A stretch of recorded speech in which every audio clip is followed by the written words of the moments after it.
Hello, I'm Dr. Eric Yarbrough. I serve as Vice Chair of APA's Council on Minority Mental Health and Health Disparities. I'm the author of a CME module named Transgender Mental Health, and also author of the APA publishing book Transgender Mental Health. Transgender is the T in LGBTQ, and it currently serves as an umbrella term to refer to gender-diverse people who fall outside the gender binary.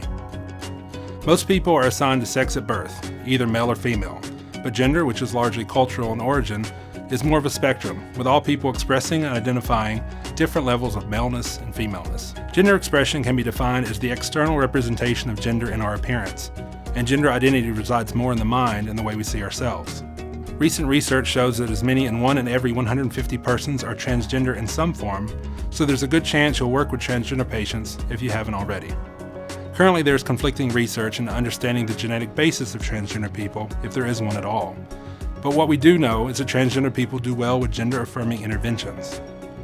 These interventions can be done by exploring a person's gender with them and helping them align their external expression with their internal gender identity. Providing gender-affirming care is as simple as respecting a person's gender identity and using the name and pronouns they ask to be called. This level of respect should be given by all healthcare providers and staff involved with caring for transgender individuals. It is our duty to make sure that transgender persons receive the best possible care in the most affirming environment.